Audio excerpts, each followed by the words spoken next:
As someone who's experienced more than a fair share of odd incidents, I've got a story that still sends shivers down my spine whenever I think about it. This didn't happen in some centuries-old haunted castle or anything. It unfolded right in the bustling heart of my city, amidst the neon lights and the never-ending hustle.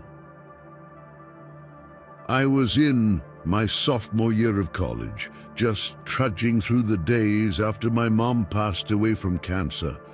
It was a tough time. I barely felt like myself anymore. To dodge the constant nagging from my dad and the crushing pressure of exams, I'd often sneak out to this cozy little bar near our apartment called Cloudy Skies.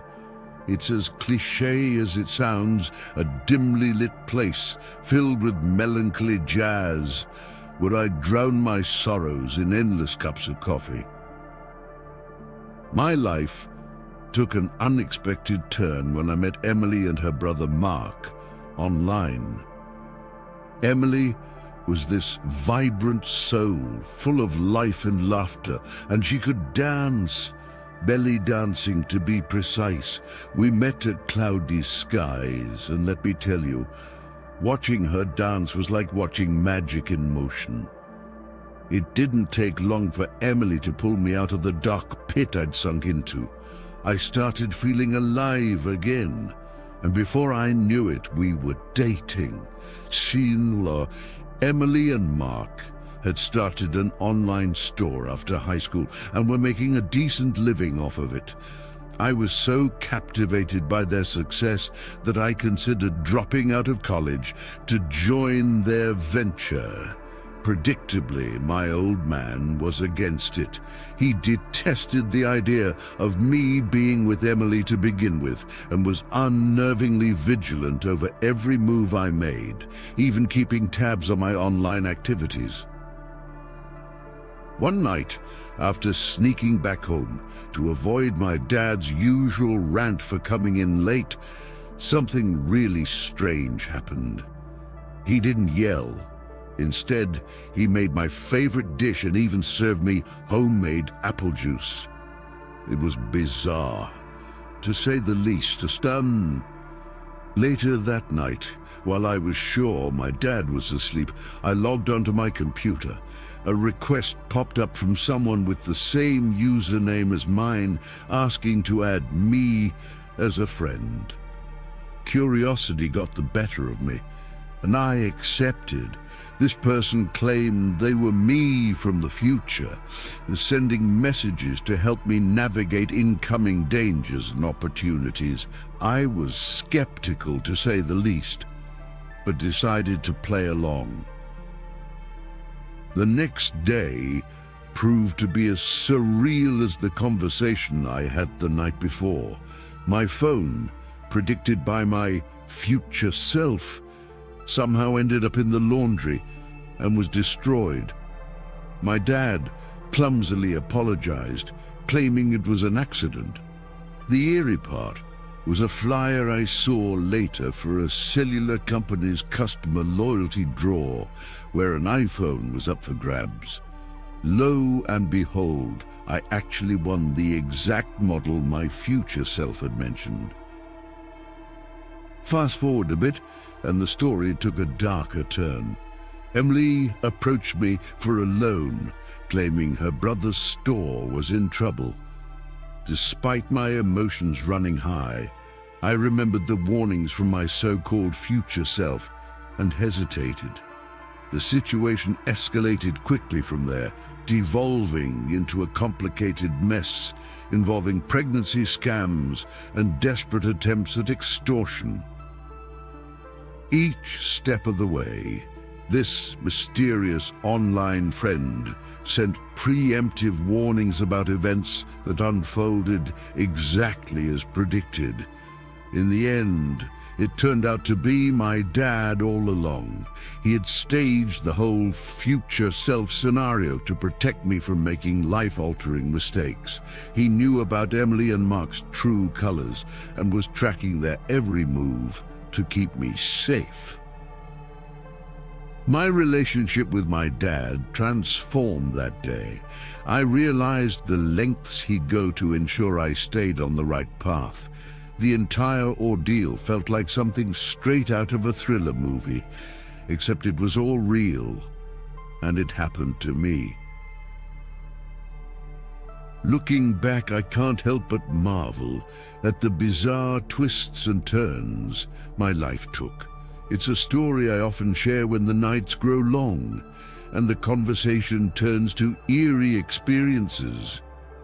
It serves as a chilling reminder of how easily reality can mirror fiction, and how the truth can sometimes be stranger and scarier than you'd ever expect.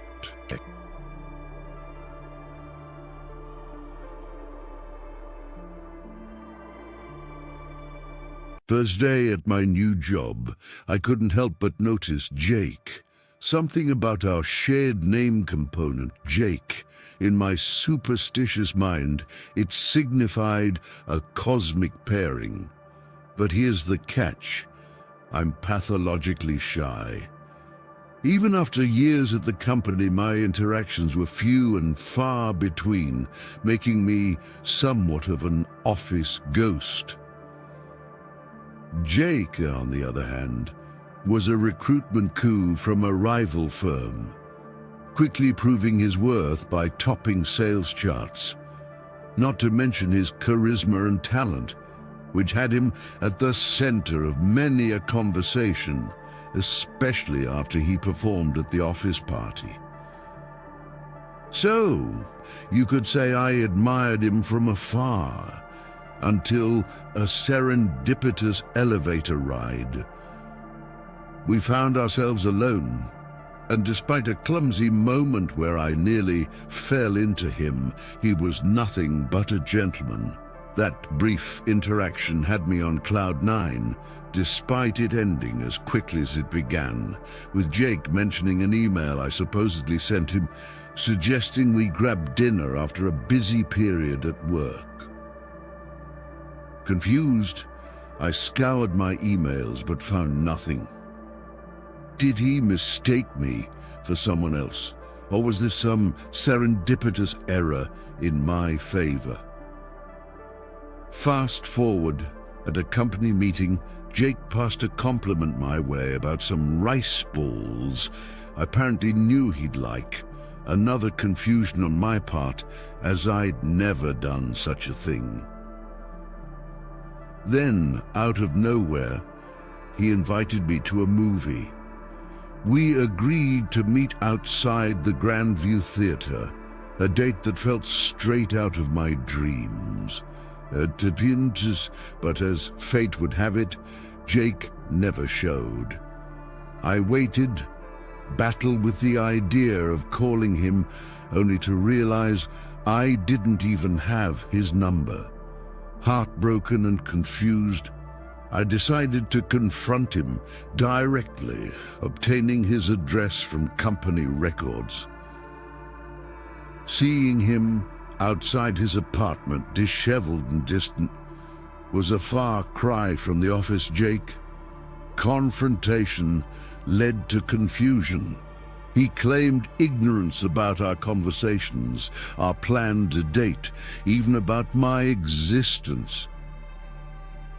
In a twisted revelation, Jake confided that the person I interacted with at work was some sort of doppelganger, his ideal self, born from a mix of his aspirations and regrets.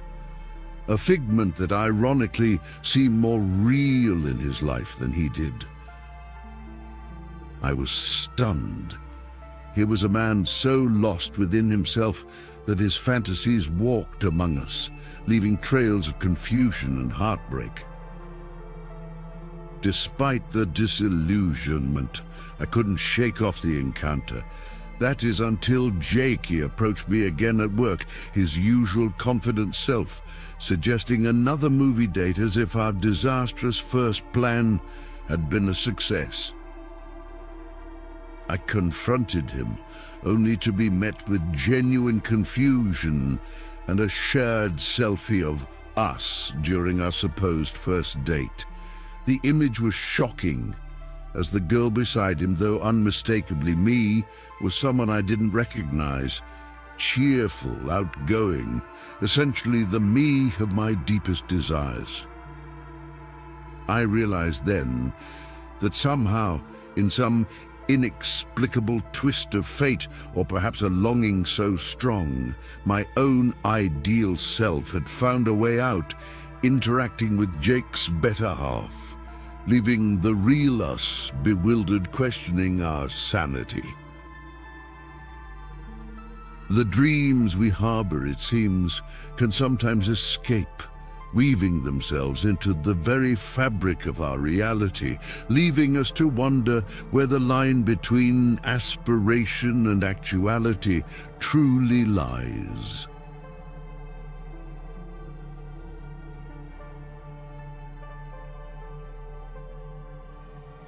Last year, I had one of the most surreal experiences of my life, and I finally mustered the courage to share it here. It all began when I was scrolling through my emails late one night, and I stumbled upon a message from someone I didn't know. The sender claimed to be a graduate student researching online relationships. Intrigued and a bit lonely, I replied, and thus started a correspondence that quickly grew into something more. The person on the other side, Alex, was charismatic, intelligent, and seemingly had an answer for everything. We shared many interests, and soon our emails were filled with more personal information. Alex claimed to be from a small European country, which for privacy reasons I won't name, and was temporarily in the US for research. Given the ongoing COVID-19 restrictions, meeting in person was difficult, but the connection felt real, and we decided to meet on a local bridge, half jokingly saying it would be like crossing from one world into another. I remember the night was incredibly clear, with a full moon casting a soft glow over everything. My family, worried about this strange meeting, insisted on coming with me. They were concerned about the safety of meeting someone from the internet, especially late at night, so my dad suggested I carry pepper spray, while my brother, half-jokingly, strapped a makeshift protective belt around my waist as a precaution. Crossing the bridge felt like walking into a different world, but as promised, Alex was there, looking just like the photo shared over email, a young, charming individual with a kind smile. The conversation flowed easily, and despite the bizarre beginning of our relationship, everything felt surprisingly normal. Alex joked about having a large family back home and how their eccentricities would make for quite the introduction should our relationship progress. As the night grew colder, Alex offered a coat, and we huddled together for warmth, talking about everything and nothing. The evening ended with a promise to meet again under less clandestine circumstances, so long as my family approved. It felt like a dream, a beautiful fantasy born out of a lonely chapter in my life. However, the fairy tale took a turn when I received a sudden email from Alex, claiming an urgent family emergency back home and the need to cut communication indefinitely. I was heartbroken and confused, but what could I do? It wasn't until months later that I learned the truth. A news article revealed a man and his accomplices had been arrested for attempting to defraud and kidnap individuals through online schemes, manipulating emotions and creating elaborate stories to lure victims into vulnerable situations. The description matched Alex to the letter. Looking back, I realized how close I came to a potentially dangerous situation. My family's insistence on safety precautions and their presence that night might have deterred plans Alex had in mind. It's chilling to acknowledge the person I felt so connected to was plotting my harm. I share this story as a reminder of the dark realities hidden within seemingly innocent online encounters. Always protect yourself and involve your loved ones when meeting someone new, no matter how genuine they may seem. True intentions are hard to discern when hidden behind the guise of virtual personas.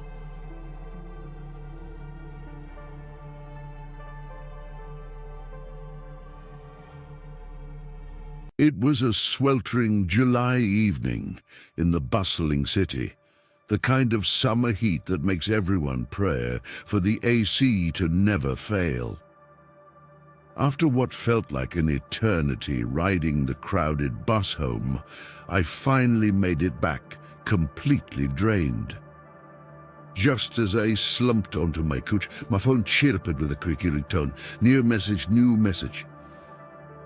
Hello? My voice barely there from exhaustion. Hey, it's me, Jenna. Did something happen to you? She sounded worried. What do you mean? I was confused. The email you sent me, asking me to meet you at the old oak by the river in Northtown. Are you okay? Jenna's concern was palpable. I was baffled. I didn't send any email. You must have read it wrong. Not possible. Let me screenshot it and send it to you. And true enough, Jenna wasn't joking. The email was right there from my account, with today's date, asking her to rush to the old oak in Northtown. But I hadn't sent it, and I hadn't even been to Northtown lately. Weird, must be a hacked account or something, Jenna tried to rationalize, though we both found it unlikely. No hacker sends such cryptic messages, right? Brushing off the mystery, too tired to dwell on it, I decided to just go to bed early. The next day, and the days after, life resumed its normal pace. I was back on the bus, commuting through the city's never-ending streams of traffic, my routine unchanged: work, home, sleep, and repeat. But then things took a strange turn. Jenna, who had been trying to reach me for a week now, found my phone off. Even stranger, my mum said she hadn't heard from me in days. Concerned, Jenna decided to report me missing. Days of fruitless searching passed, and the mystery of my disappearance only deepened. Then, one evening, after days away from her computer, Jenna finally logged back into her email. Buried under a pile of unread messages, there it was, an email from me, but dated 3 months ahead. Jenna, I'm at the old oak in Northtown. Please help me escape. Unable to make sense of it, yet driven by a gut feeling, Jenna brought the police to the exact location mentioned. At the base of the towering old oak, the ground did seem oddly disturbed. The police began to dig, and soon a horrifying discovery was made. A woman's body wearing clothes that matched what I was last seen in. How did you know she was here? The officer's question to Jenna was met with a stunned silence. When did she pass? Jenna's voice trembled, barely able to ask. Based on our findings, around July this year, the officer replied, confused by Jenna's distraught look. Do you believe in messages from beyond? Jenna whispered, a mix of fear and disbelief in her tone. It was only after leaving the police station that Jenna rushed back to check her email again, her hands shaking as she clicked on the unsettling message from months ago. The date it was sent chilled her to the bone. It was the exact date the police believed I had died. This tale, shared in a crowded online forum late one night, might seem too bizarre to be true, but it's my story, told through Jenna, because I can no longer tell it myself. It's a chilling reminder of unsolved mysteries, of connections that defy logic, and of friendships that not even death can end. So pay attention to the signs, no matter how impossible they seem.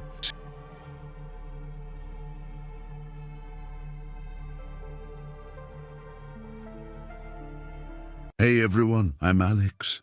I've always been intrigued by the mysterious and horrific events that can happen right under our noses, so I wanted to share a chilling experience of mine that's haunted me for years. It all started with the eerily sudden death of my friend, Mark. His death was a mystery that piqued my curiosity and fear, driving me to delve deeper into the circumstances surrounding it.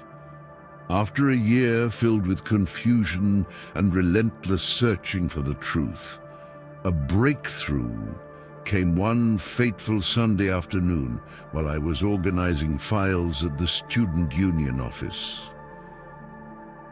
That day, as I took an early start in the file room, memories of Mark flooded my mind. He used to handle these files, and the reminiscence of our last encounter made me emotional to the point of tears, or so I thought. As my supposed tears landed on the documents, I shockingly discovered they were actually drops of fresh blood, not yet coagulated, as if newly shed. My heart raced as I, in disbelief, noticed blood also on my hands. Rushing to a mirror, the reflection revealed a face smeared with blood, only sparing my forehead. The realization hit me. What I thought were tears were actually blood drops. Alone and terrified, I furiously washed off the blood and began piecing together the events. The clue seemed to lie within the files. Could someone be warning me off them? But why and how? These questions plagued my mind, leaving me sleepless. Driven by a need for answers, and knowing that backing down might not guarantee my safety, I returned to the file room the next day. With school on break, the building was eerily silent. With a borrowed jade pendant for protection, I sifted through the documents meticulously. Hidden within the pages were faint, almost imperceptible marks forming a chilling message: "Do not look in my email." Despite knowing Mark's email, the absence of a password halted my investigation. The unease didn't leave me, hanging over me like a dark cloud. Locked alone in my room that night, desperate for a semblance of normalcy, I awoke to my computer turning on by itself, whispering music into the tension-filled air. Approaching, a startling vision greeted me, an arm stretched out from my screen, gripping my hair with a chilling strength that seemed all too real. Panicked and struggling, I fought to free myself from its grasp, only to find my efforts futile as fingers, no, severed fingers, littered the floor around me. These fingers, eerily animated, congregated into a humanoid figure, void of bones, its form unstable and horrifying. As the figure inched closer, its touch upon my leg, I found myself frozen with fear. All attempts to escape proved useless until a blinding light from the jade pendant momentarily offered reprieve, leaving me alone with only the scattered buttons of my torn sleepwear as evidence of the terror. Days passed in a blur of fear and dread, until curiosity once again drew me to uncover Mark's email at an internet cafe far from the confines of my haunted room. The email contained Mark's forewarning about a cursed website designed to trap its visitors into a cycle of death, a fate he believed had claimed him and would soon claim me if I did not heed his warning. Since then, I've avoided all suspicious online activities, refusing to leave digital traces that could beckon the unknown entities back into my life. And though I never encountered the spectral figure again, the nightmare of that encounter remains a stark reminder of the unseen dangers lurking within the digital shadows. So be careful where you tread online. Some paths are best left unexplored.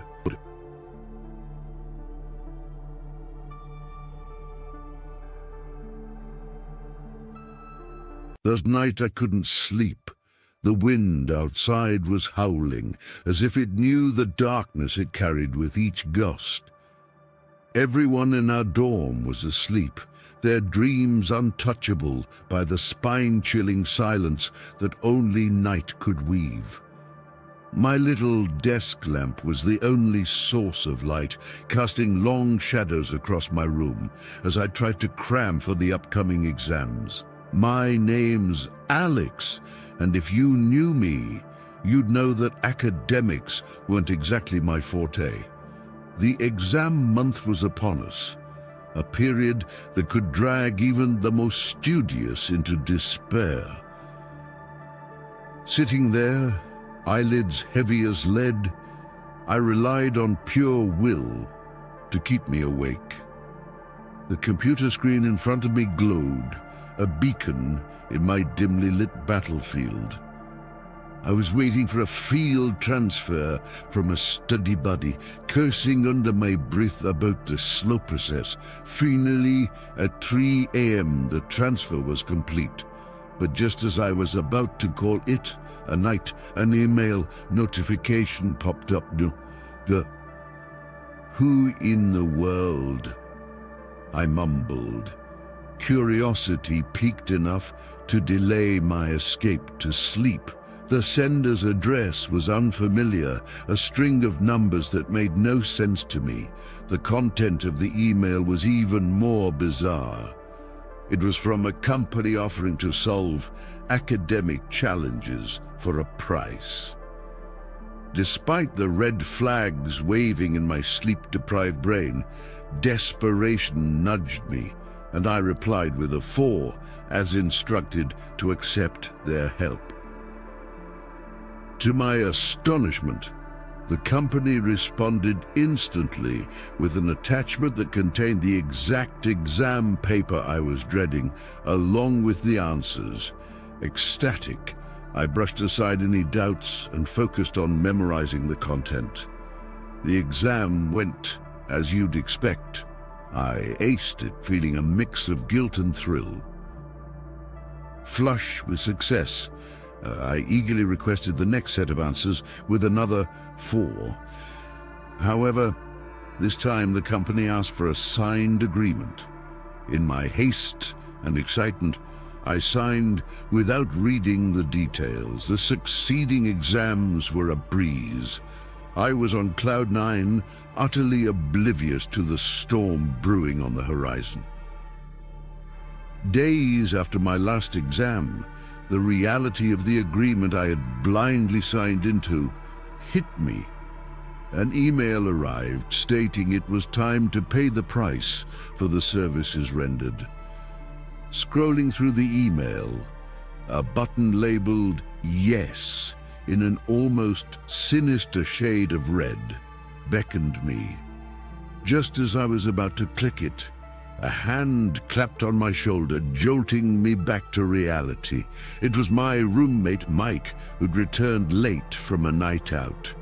He teased me about being up so late, completely unaware of the cold dread that had settled in my gut. I revisited the ominous email, trying to find any clue about the price I had to pay. Hidden in the fine print, the chilling terms were clear. They wanted my life as payment. I laughed it off as a sick joke, but a part of me couldn't shake the unease. That unease turned into outright horror when, a week later, an inexplicable sense of dread filled our dorm room. A scream tore through the night, but it was drowned out by the storm outside. The next morning, Mike found me unconscious, my laptop screen smeared with what looked like blood, forming the word "yes." The local police chalked it up to a freak accident, perhaps the work of a deranged intruder. But I know better. I never found out who or what sent that email, but its memory haunts me. I've left the academic world far behind, but the lesson remains. Some shortcuts come at a price too great to pay. Now, as I share this, another storm is brewing outside, a grim reminder of the night my life changed forever. Be wary of the bargains you strike in the dead of night. Not all debts can be paid with money or regret.